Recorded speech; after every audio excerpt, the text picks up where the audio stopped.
नमस्कार दोस्तों, स्वागत है आपके अपने YouTube चैनल पर।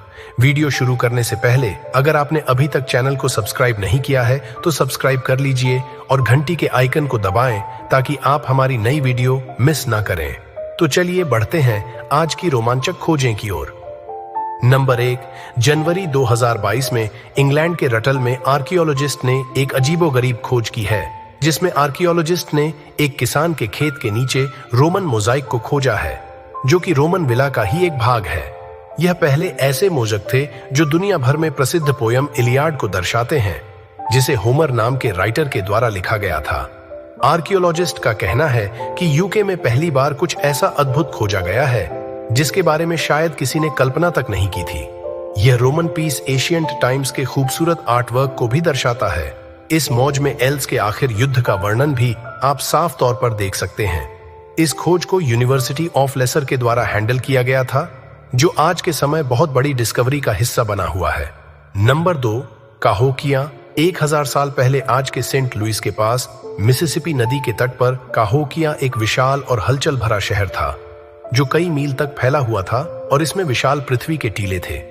1100 के दशक में अपने चरम पर विशाल प्लाजा और विस्तृत फार्मलैंड काहोकिया कम से कम 20,000 लोगों का घर था, जिसने इसे उस समय पेरिस से भी अधिक प्रभावशाली महानगर बना दिया था।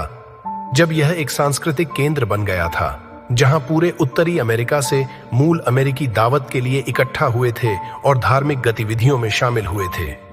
समारोह और व्यापार संपदा हालांकि 1350 तक अपने चरम के केवल 250 साल बाद काहोकिया को कई वर्षों के लिए रहस्यमय तरीके से छोड़ दिया गया था। इस अचानक गिरावट ने इतिहासकारों और पुरातत्वविदों को हैरान कर दिया, जिससे यह उत्तरी अमेरिका के सबसे महान पुरातात्विक रहस्यों में से एक बन गया। इलिनॉइस विश्वविद्यालय के हालिया अध्ययनों ने इस रहस्य को उजागर करना शुरू कर दिया है, जो बताता है कि काहोकिया का पतन पर्यावरणीय विनाश या पारिस्थितिक विनाश के परिणाम स्वरूप स्वयं हुआ था। शोधकर्ताओं ने पाया कि काहोकिया के लोगों ने अत्यधिक संख्या में पेड़ों को काटा, जिसके कारण गंभीर वनों की कटाई हुई और मिट्टी का क्षरण हुआ। इस तेजी से पर्यावरणीय परिवर्तन के परिणाम स्वरूप बाढ़ में वृद्धि हुई। जिस तरह से पेड़ थे, कटौती ने शहर को विशेष रूप से मौसमी बारिश के प्रति संवेदनशील बना दिया।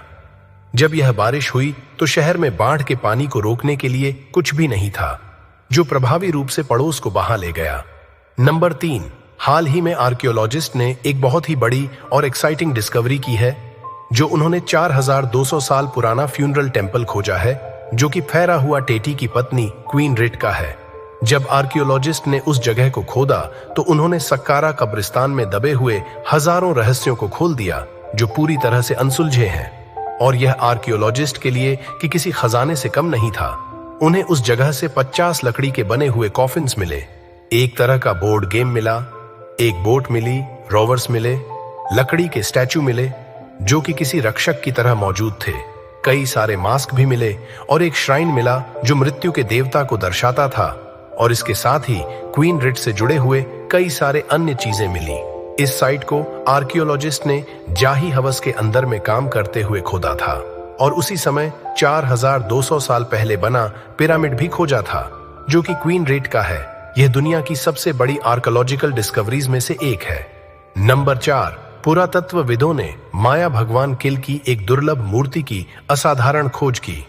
यह महत्वपूर्ण खोज क्विंटानारू में बकालार से चलने वाले ट्रेन मार्ग के खंडों के साथ की गई थी। कैंपिसिल में एस्कारा के लिए बिजली की शक्ति और उर्वरता के देवता को शायद ही कभी 3 आयामों में चित्रित किया गया है, जिससे यह मूर्ति एक असाधारण कलाकृति बन गई है। यह मूर्ति एक पत्थर के हिस्से के रूप में पाई गई थी और ढक्कन पर सी का सिर सजा हुआ था। यह पहली बार ऐसा त्रिआयामी है। सी का प्रतिनिधित्व मेक्सिको में पाया गया है। इससे पहले केवल 3 अन्य मूर्तियां ताल ग्वाटेमाला में खोजी गई थीं। मूर्ति की विशेषता CWI की विशिष्ट विशेषताएं हैं।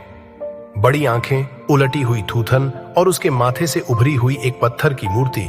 यह खोज उस दौरान की गई कई मूर्तियों में से एक है।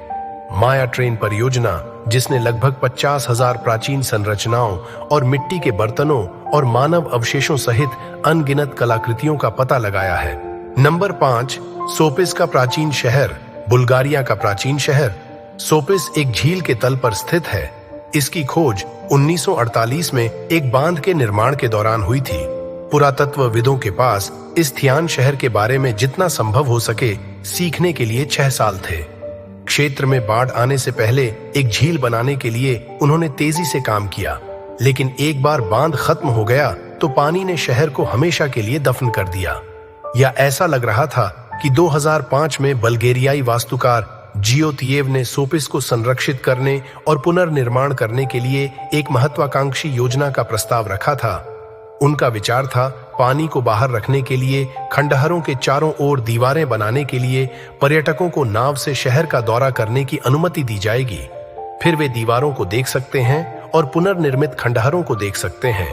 एक खोए हुए शहर की परियोजना अभी तक शुरू नहीं हुई है, क्योंकि कोपिस के लिए यह परियोजना 281 ईसा पूर्व में समाप्त हुई थी, जब केल्ट्स ने शहर पर हमला किया था, जिसमें एक घातक त्रुटि हुई थी। अधिकांश घर शहर की सीमा के बाहर बनाए गए थे, जिससे निवासी असुरक्षित हो गए थे।